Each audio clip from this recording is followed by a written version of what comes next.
Hello everyone, today we are going to continue your chapter, that is controlling, and your next topic is techniques of managerial control. So the various techniques of managerial control may be classified into two broad categories, traditional techniques and modern techniques. तो हर एक manager या management control techniques अपनाता है, तो वो दो categories में divide की गई हैं, ट्रेडिशनल या फिर modern. So traditional techniques are those which have been used by the companies for a long time now. बहुत टाइम से जो ट्रेडिशनल टेक्निक्स हैं वो कंट्रोलिंग के लिए यूज़ किया जाता है. However these techniques have not become obsolete and are still being used by companies. और ये पूरी तरीके से बंद भी नहीं हुआ है ये टेक्निक. नाम इसका ट्रेडिशनल है बट आज भी इसे कंपनीज यूज़ करती हैं. These include personal observation, statistical reports, break even analysis, budgetary control. So first we continue with traditional techniques में personal observation. This is the most traditional method of control. ये सबसे पुराना method है controlling का and technique. Personal observation enables the manager to collect first-hand information. It also creates a psychological pressure on the employees to perform well, as they are aware that they are being observed personally on their job. तो यहाँ पे जो personal observation रखा जाता है, जो managers हैं वो पर्सनल ऑब्जर्व करते हैं एम्प्लॉयज़ को और फर्स्ट हैंड इंफॉर्मेशन लेते हैं, जिसकी वजह से जो एम्प्लॉयज़ हैं उन्हें साइकोलॉजिकल प्रेशर रहता है कि उन्हें ऑब्ज़र्व किया जा रहा है मैनेजर के द्वारा एंड कहीं ना कहीं वो अपने काम में ऑनेस्टी दिखाते हैं. However it is a very time consuming exercise and can not effectively be used in all kinds of jobs.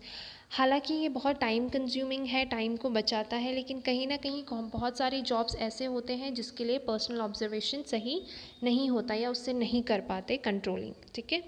Second है statistical reports. Statistical analysis in the form of average percentage ratios, correlation etcetera present useful information to the managers regarding performance of the organization in various areas. तो यहाँ पे manager different areas के performance को एक तरीके से percentage और ratios में पुट कर सकता है. ठीक है. सच information when presented in the form of charts, graphs, tables etcetera enables the manager to read them more easily and allow a comparison to be made with performance in previous periods and also with the benchmark. तो यहाँ पे क्या है, जो manager है उस जो भी रेशियोज़ हैं या जो भी नंबर्स में परसेंटेज में आई हैं परफॉर्मेंस, उसको मैनेजर चार्ट्स में या ग्राफ्स या टेबल्स में पुट कर सकता है ताकि उसको बहुत इजी हो चीज़ों को समझने में, एज वेल एज वो कंपेयर भी आसानी से कर सकता है थ्रू स्टैटिस्टिकल रिपोर्ट. थर्ड है आपका break even analysis. Break even analysis is a technique used by manager to study the relationship between cost, volume and profits. Break even analysis ऐसा टेक्निक है जिससे कि हम कॉस्ट, वॉल्यूम एंड प्रॉफिट्स के बारे में मैनेजर को पता लगे. It determines the probable profit and losses eight different levels of activity. कि जो भी हमारे बिजनेस में एक्टिविटी हो रही है उसमें प्रॉफिट और लॉस कितना हो रहा है. The sales volume at which there is no profit no loss is known as break even point. तो ब्रेक इवन पॉइंट किसे बोला जाता है कि ऐसा सिचुएशन या ऐसी कंडीशन जहाँ पे बिजनेस को ना प्रॉफिट हो रहा हो ना लॉस हो रहा हो, उसको बोलते हैं break even point. It is a useful technique for the managers as it helps in estimating profits at different levels of activities. तो ये टेक्निक बहुत यूज़फुल है मैनेजर्स के लिए क्योंकि वो डिफरेंट एक्टिविटीज़ जो होते हैं डिफरेंट लेवल्स में, उसके लिए वो पहले से एस्टिमेट करके रख सकता है कि इसका प्रॉफिट या लॉस क्या होगा. If we talk about budgetary control,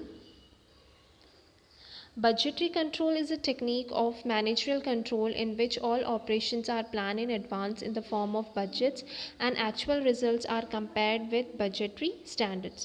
तो budgetary control क्या है, एक ऐसी टेक्निक है जहाँ पे मैनेजर कंट्रोल कर सकता है, पहले से प्लान कर सकता है उस एक्टिविटी का बजट कितना होना चाहिए और फिर रियल में जितना बजट आएगा उसे बजटरी स्टैंडर्ड्स के साथ कंपेयर कर सकता है.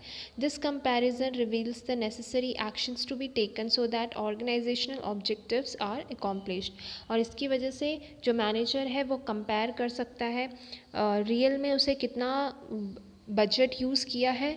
ठीक है. और कितना बजट यूज़ होना चाहिए, या बजट से ज़्यादा हम खर्चा या एक्सपेंसिव तो नहीं कर रहे हैं। तो एक तरीके से क्या है, ये कंट्रोलिंग है, जहाँ पे मैनेजर प्री प्लान करके रखता है बजट्स। ठीक है, so this is about traditional technique. If we talk about modern techniques, yeah, what is the meaning of modern techniques?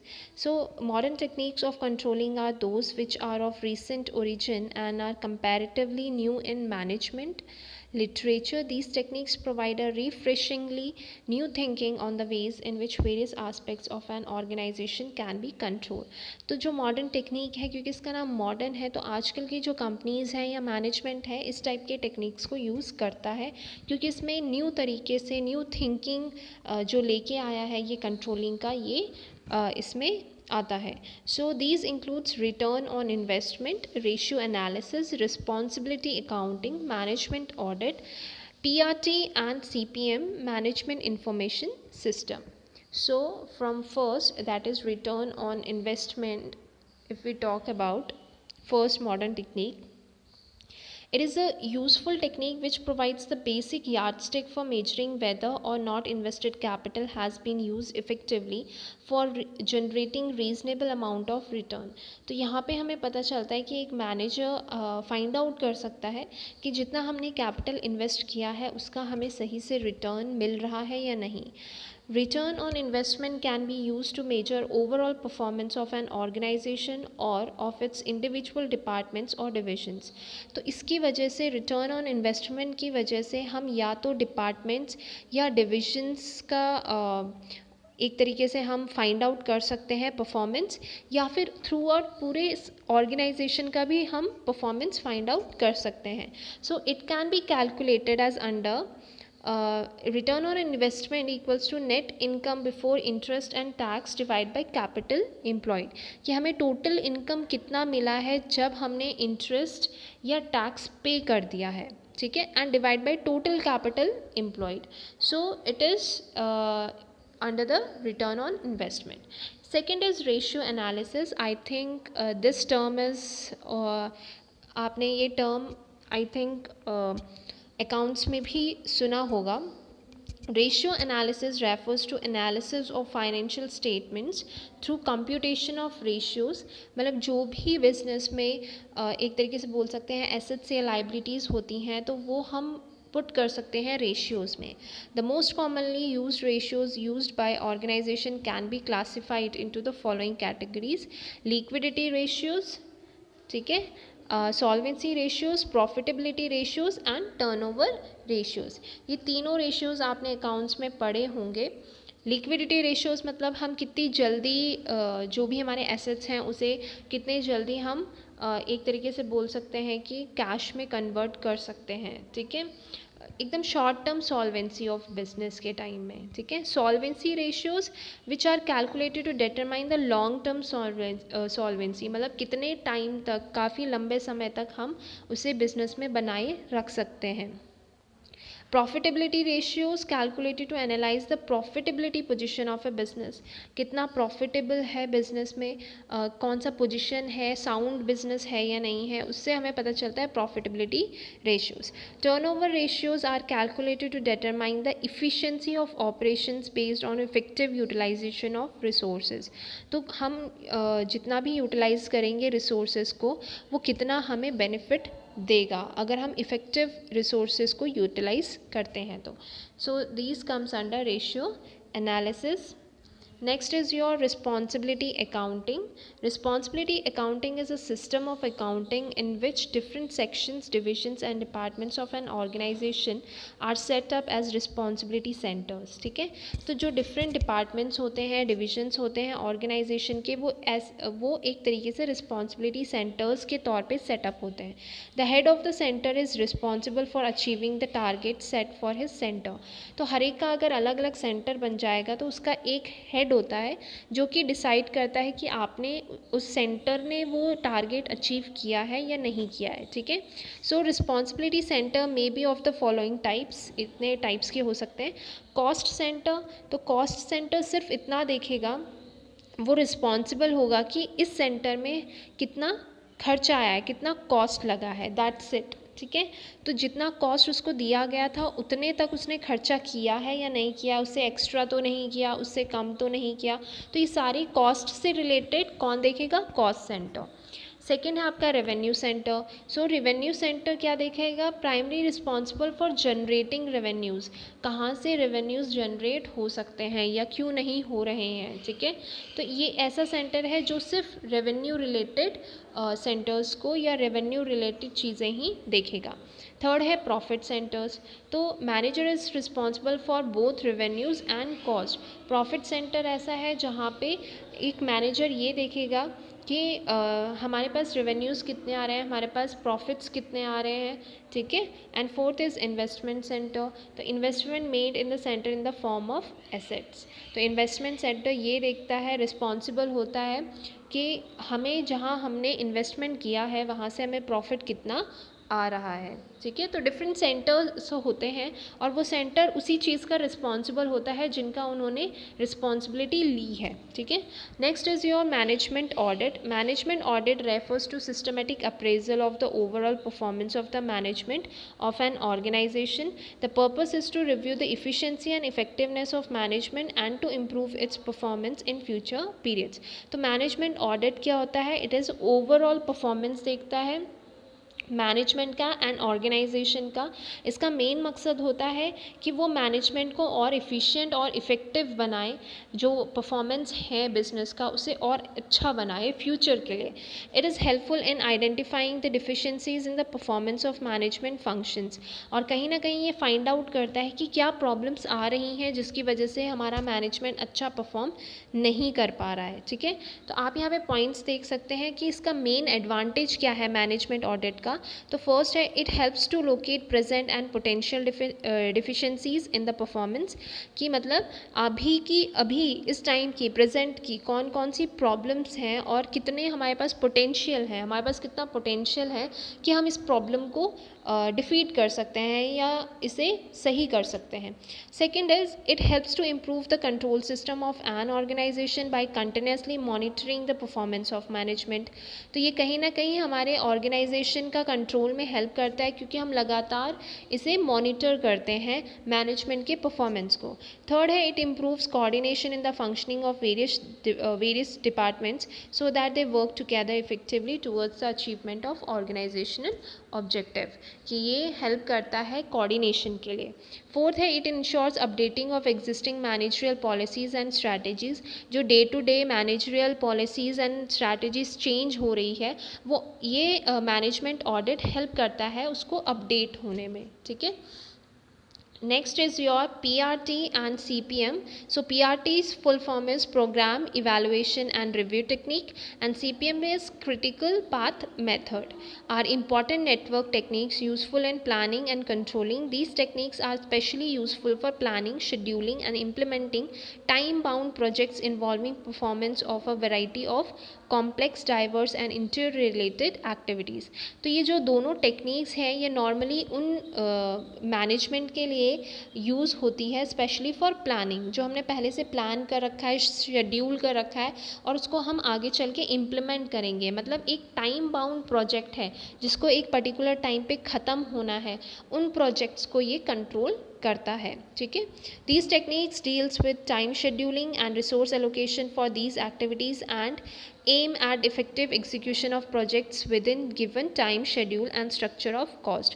तो नॉर्मली क्या है, PRT एंड CPM ऐसे टेक्निक्स हैं जिनकी वजह से जो प्रोजेक्ट रिलेटेड एक्टिविटीज़ होती हैं, क्योंकि उनका प्रोजेक्ट की बात कर रहे हैं तो हम एक पर्टिकुलर टाइम में वो प्रोजेक्ट ख़त्म हो जाएगा, ठीक है।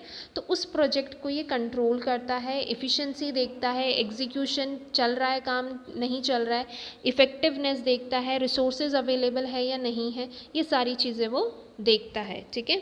The steps involve in using PRT। तो ये कुछ स्टेप्स दिए गए हैं। फर्स्ट है the project is divided into a number of clearly identifiable activities which are then arrange in a logical sequence. मतलब एक सीक्वेंस में रखना, एक के बाद एक काम, एक कंप्लीट होने के बाद दूसरा काम, ठीक है, एक सीक्वेंस में रखना, सिस्टमेटिक वे में रखना। सेकेंड है a network diagram is prepare to show the sequence of activities the starting point and termination point of the project. तो एक तरीके से डायग्राम में पुट करना कि आज से आपका काम ये काम आज से स्टार्ट होता है और लास्ट काम that is termination point of the project, जब वो प्रोजेक्ट ख़त्म होगा उस दिन का टाइम और उस दिन का काम वहाँ पे एक डायग्राम के थ्रू समझाया जाता है। Time estimations are prepare for each activity. हर एक एक्टिविटी, चाहे वो छोटी से छोटी एक्टिविटी है, PART एंड CPM में टाइम कंज्यूम्ड रहता है, मतलब एक तरीके से टाइम बताया जाता है उसमें।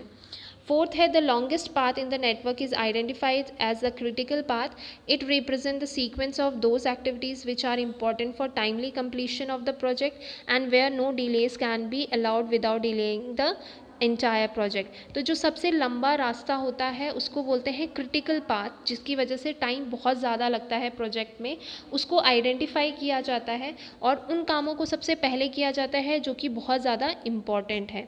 फिफ्थ है it requires the plan is modified so that execution and timely completion of project is under control. तो सबसे पहली चीज़ क्या आती है कि प्लान बहुत ज़रूरी है, प्लान को मॉडिफाई किया जाता है, चेंज किया जाता है। अगर कोई बहुत लंबा टाइम ले रहा है कोई प्रोजेक्ट, तो उस प्लान को दोबारा से चेंज किया जाता है ताकि काम कम समय में और बहुत अच्छे तरीके से हो, ठीक है। उसको बोलते हैं हम PRT and CPM. That your last topic is under traditional technique is management information system is a computer based information system that provides information and support for effective managerial decision making. A decision maker requires up to date accurate and timely information, ठीक है, क्योंकि एक decision जो manager होता है उसको हमेशा up to date informations और accurate टाइमली इन्फॉर्मेशन चाहिए होता है। तो MIS provides the required information to the manager. तो जो that is management information system है, वो ये चीज़ प्रोवाइड करवाती है मैनेजर को by systematic processing a massive data generated and organization, जो कि थ्रू सिस्टमेटिक वे में उसको डेटा मिल सके ऑर्गेनाइजेशन का, ताकि उसको डिसीजन लेने में और अप टू डेट रहे, वो एक्यूरेट डिसीजन ले और टाइम बचा सके, ठीक है। So these are the advantages of MIS.